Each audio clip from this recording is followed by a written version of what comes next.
Middle east में एक बार फिर माहौल गर्म है और इस बार बयानबाजी सीधी करो या मरो वाली लाइन पर पहुंच चुकी है। काज़ेम गारिबाबादी ने तेहरान में विदेशी राजनयिकों के सामने साफ शब्दों में कहा कि अब फैसला अमेरिका को करना है, या तो बातचीत की राह चुने या टकराव का रास्ता जारी रखें। ईरान दोनों हालात के लिए तैयार है। यह बयान ऐसे वक्त आया है जब डोनाल्ड ट्रंप ने ईरान के नए शांति प्रस्ताव को लेकर ठंडा रुख दिखाया। एयरफोर्स वन में पत्रकारों से बात करते हुए डोनाल्ड ट्रंप ने कहा कि वे प्रस्ताव देखेंगे जरूर, लेकिन इसके सफल होने पर उन्हें खास भरोसा नहीं है। इतना ही नहीं, बाद में सोशल मीडिया पर उन्होंने दो टूक लिखा कि इस प्रस्ताव को स्वीकार करना उनके लिए कल्पना से बाहर है। ट्रंप का तर्क साफ है। उनके मुताबिक ईरान ने दशकों से जो किया उसके लिए अभी तक कोई ठोस कीमत नहीं चुकाई है। दरअसल मामला सिर्फ बयानबाजी तक सीमित नहीं। रिपोर्ट्स के मुताबिक ईरान ने पाकिस्तान के जरिए अमेरिका को 14 सूत्रीय शांति प्रस्ताव भेजा है। इसमें कई बड़े और संवेदनशील मुद्दे शामिल हैं जो सीधे क्षेत्रीय संतुलन को प्रभावित करते हैं। प्रस्ताव की प्रमुख बातें: ईरान के आसपास से अमेरिकी सैनिकों की वापसी, हॉर्मुज जल डमरू मध्य पर लगी नाकाबंदी हटाना, ईरान की जब्त संपत्तियों की वापसी और मुआवजा, सभी आर्थिक प्रतिबंध खत्म करना, लेबनान समेत कई मोर्चों पर युद्ध का अंत, हॉर्मुज के लिए नया नियंत्रण तंत्र। सबसे दिलचस्प बात यह है कि ईरान ने संकेत दिया है कि वह परमाणु विवाद पूरी तरह सुलझने से पहले ही हॉर्मुज स्ट्रेट खोलने पर विचार कर सकता है, जो वैश्विक तेल सप्लाई के लिहाज से बेहद अहम है।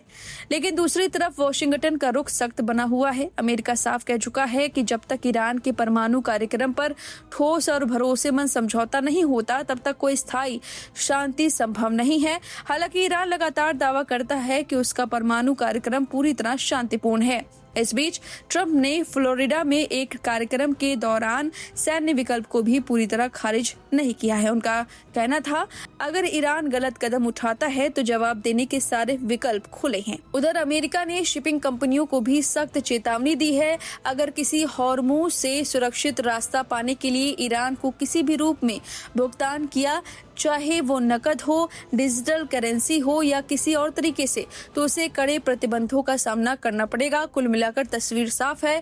एक तरफ बातचीत की टेबल है तो दूसरी तरफ टकराव का रास्ता। अब दुनिया की नजरें इस बात पर टिकी हैं कि अगला कदम कौन उठाता है। फिलहाल हमारी अगली रिपोर्ट में देखिए मिडिल ईस्ट में क्या कुछ खास।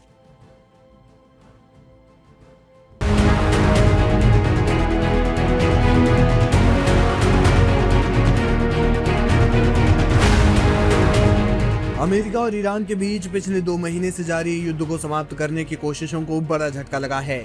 अमेरिकी राष्ट्रपति डोनाल्ड ट्रंप ने शुक्रवार को ईरान द्वारा भेजे गए शांति प्रस्ताव पर असंतोष व्यक्त करते हुए कहा कि वे तेहरान की पेशकश से खुश नहीं हैं। व्हाइट हाउस में पत्रकारों से बात करते हुए ट्रंप ने स्पष्ट किया कि जब तक ईरान सही शर्तों के साथ सामने नहीं आता, अमेरिका किसी समझौते पर हस्ताक्षर नहीं करेगा। राष्ट्रपति ट्रंप ने ईरान के सामने केवल 2 विकल्प रखे। उन्होंने कहा कि हमारे पास विकल्प मौजूद हैं, या तो हम वहां जाकर उन पर भीषण बमबारी करें और उन्हें हमेशा के लिए खत्म कर दें, या फिर हम कोई समझौता करने की कोशिश करें। मानवीय आधार पर मैं समझौते को प्राथमिकता दूंगा। ट्रंप ने यह भी दावा किया कि ईरान की हालत खराब है और वो समझौते के लिए बेताब है। उन्होंने भविष्यवाणी की कि युद्ध समाप्त होते ही तेल और गैस की कीमतों में भारी गिरावट आएगी। क्या है ईरान का नया प्रस्ताव? ईरानी समाचार एजेंसी इरना के अनुसार तेहरान ने युद्ध समाप्त करने और स्ट्रेट ऑफ हॉर्मुज को खोलने के लिए एक नया प्रस्ताव भेजा है। हालांकि विवाद का मुख्य कारण परमाणु कार्यक्रम है। ईरान चाहता है कि युद्ध अभी समाप्त हो जाए, लेकिन उसके परमाणु कार्यक्रम पर बातचीत बाद में की जाए। राष्ट्रपति ट्रंप ने इस प्रस्ताव को खारिज कर दिया है। एक्सियोस की रिपोर्ट के मुताबिक ट्रंप चाहते हैं कि परमाणु मुद्दा अभी के मसौदे में शामिल हो और ईरान बमबारी से प्रभावित अपनी परमाणु साइटों पर कोई भी गतिविधि न करने की गारंटी दे। व्हाइट हाउस की प्रवक्ता ने दोहराया कि राष्ट्रपति ट्रंप का रुख स्पष्ट है कि ईरान अब कभी भी परमाणु हथियार हासिल नहीं कर सकता। बता दें कि साल 2015 के परमाणु समझौते के टूटने के बाद से ही ईरान का परमाणु कार्यक्रम अमेरिका के लिए सबसे बड़ी चिंता का विषय रहा है। वर्तमान युद्ध ने इस चिंता को और ज्यादा बढ़ा दिया, क्योंकि अमेरिका चाहता है कि किसी भी शांति समझौते में ईरान की परमाणु क्षमताओं पर स्थायी और कड़ा अंकुश लगाया जाए। आपको बता दें कि अमेरिका इजराइल गठबंधन और ईरान के बीच युद्ध 28 फरवरी 2026 को शुरू हुआ था। 8 अप्रैल को युद्ध विराम की घोषणा के बावजूद तनाव बना हुआ है। अमेरिका ने ईरान की अर्थव्यवस्था को घुटनों पर लाने के लिए तमाम तरह के प्रतिबंध लगाए हैं, लेकिन ईरान अब समझौते के लिए जो प्रस्ताव भेज रहा है उसमें साफ तौर पर परमाणु का जो मुद्दा है वो उनकी संप्रभुता का हिस्सा बताया जा रहा है। ईरान लंबे समय से अपने परमाणु कार्यक्रम को अपनी संप्रभुता का हिस्सा समझता है और अपना अधिकार मानता है। इसी वजह से ईरान के नए सुप्रीम लीडर मुस्तफा खामनेई ने भी साफ तौर पर हाल ही में यह संकेत दिया था कि वे कुछ भी करेंगे लेकिन परमाणु समझौता नहीं करेंगे, परमाणु हथियारों पर या फिर उनका जो परमाणु कार्यक्रम है उससे समझौता नहीं करेंगे। देखना यह होगा कि ट्रंप क्या वास्तव में पीछे हट पाते हैं या फिर नहीं, क्योंकि ट्रंप नहीं चाहते कि मध्य पूर्व में युद्ध एक बार फिर से भड़के। ऐसा इसलिए क्योंकि अमेरिका इसमें अब तक $25 बिलियन गंवा चुका है। अगर युद्ध एक हफ्ता भी और लंबा चला तो फिर अमेरिका को होने वाला नुकसान बहुत चरम पर होगा। देखना यह होगा कि अब ईरान और अमेरिका के बीच क्या समझौता होता है।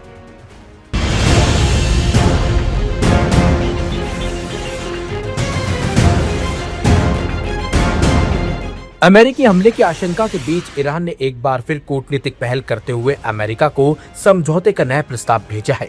इस प्रस्ताव को मौजूदा तनावपूर्ण हालात में बेहद अहम माना जा रहा है, क्योंकि इसे भेजने से पहले ईरान ने रूस, ओमान और पाकिस्तान जैसे देशों से गहन बातचीत की। खास बात तो यह है कि यह प्रस्ताव सीधे सीधे अमेरिका को ना भेजकर पाकिस्तान के माध्यम से पहुंचाया गया है, जिससे संकेत मिलता है कि क्षेत्रीय मध्यस्थता के जरिए समाधान तलाशने की कोशिश हो रही है। ईरानी न्यूज एजेंसी के मुताबिक इस प्रस्ताव में 2 प्रमुख मुद्दों पर जोर दिया गया। पहला, हुर्मुज जलडमरू मध्य को पूरी तरह खोलने का प्रस्ताव, जो वैश्विक तेल आपूर्ति के लिए बेहद महत्वपूर्ण है। दूसरा, परमाणु हथियारों के मुद्दे पर अमेरिका के साथ बातचीत करने से शुरू करने की पेशकश। इन दोनों बिंदुओं को ध्यान में रखते हुए इसे हालिया दौर का ईरान का अंतिम प्रस्ताव भी बताया जा रहा है।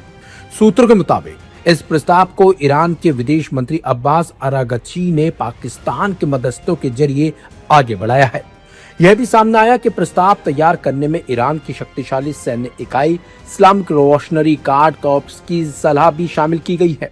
इससे साफ हो जाता है कि ये केवल कूटनीतिक पहल नहीं, बल्कि सैन्य और रणनीतिक स्तर पर भी सोच समझकर तैयार किया गया प्रस्ताव है।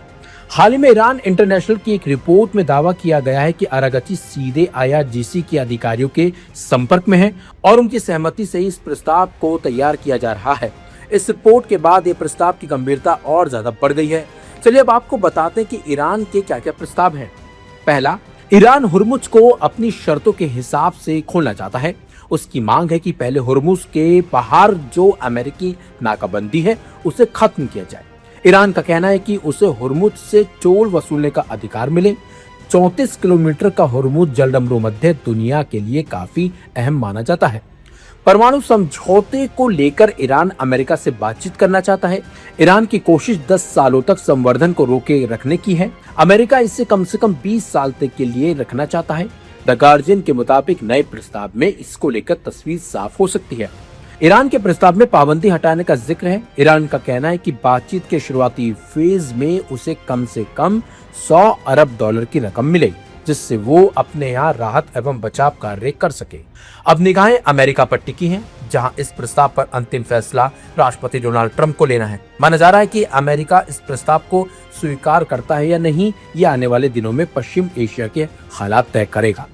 अगर बातचीत आगे बढ़ती है तो तनाव कम हो सकता है, लेकिन अगर प्रस्ताव ठुकरा दिया गया तो क्षेत्र में टकराव बढ़ने की आशंका से इनकार नहीं किया जा सकता।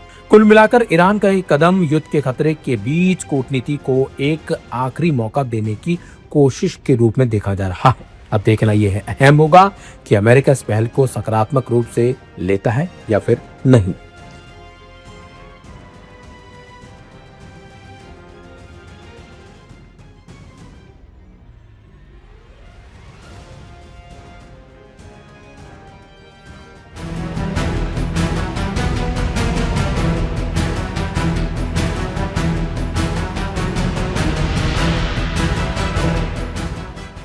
पिछले कुछ दिनों से ईरान के सुप्रीम लीडर मुस्तफा खामनेई की सेहत को लेकर अंतर्राष्ट्रीय मीडिया और सोशल मीडिया पर तमाम तरह की अटकलें चल रही थी। कयासों का बाजार गर्म था और इन अटकलों और दावों पर अब ईरान ने कड़ा रुख अपनाते हुए आधिकारिक तौर पर पूर्ण विराम लगा दिया है। ईरान की सरकार और शीर्ष धार्मिक नेतृत्व ने स्पष्ट किया है कि मुस्तफा खामनेई पूरी तरह से स्वस्थ हैं और देश के महत्वपूर्ण मामलों का नेतृत्व प्रभावी ढंग से कर रहे हैं। ईरान की सरकारी समाचार एजेंसी फार्स न्यूज के अनुसार सुप्रीम लीडर के कार्यालय में अंतर्राष्ट्रीय मामलों के उपाध्यक्ष और असेंबली ऑफ एक्सपर्ट्स के प्रभावशाली सदस्य आयतुल्लाह मोहसिन कोमी ने इन खबरों को सिरे से खारिज कर दिया। कोमी ने इन अफवाहों को अमेरिका और उसके सहयोगियों द्वारा छेड़ा गया एक मनोवैज्ञानिक युद्ध करार दिया। आयतुल्लाह कोमी ने अपने बयान में कहा कि दुश्मन देश जानबूझकर जनता के बीच ये भ्रम फैला रहे हैं कि लीडर बीमार हैं या लापता हैं। उन्होंने तर्क दिया कि पश्चिमी मीडिया बार बार सवाल उठा रहा है कि सुप्रीम लीडर सामने क्यों नहीं आ रहे या फिर कोई वीडियो संदेश जारी क्यों नहीं किया जा रहा है। कोमी के अनुसार ये दुश्मन की एक सोची समझी चाल है ताकि ईरान को प्रतिक्रिया देने के लिए उकसाया जा सके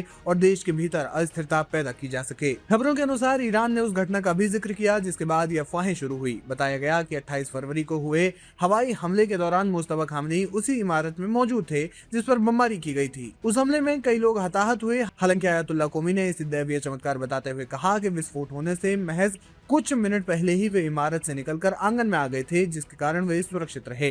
ईरान ने स्वीकार किया है कि उस दौरान उन्हें कुछ हल्की चोटें आई थी लेकिन अब वे पूरी तरह से रिकवर कर चुके हैं और परफेक्ट हेल्थ में हैं।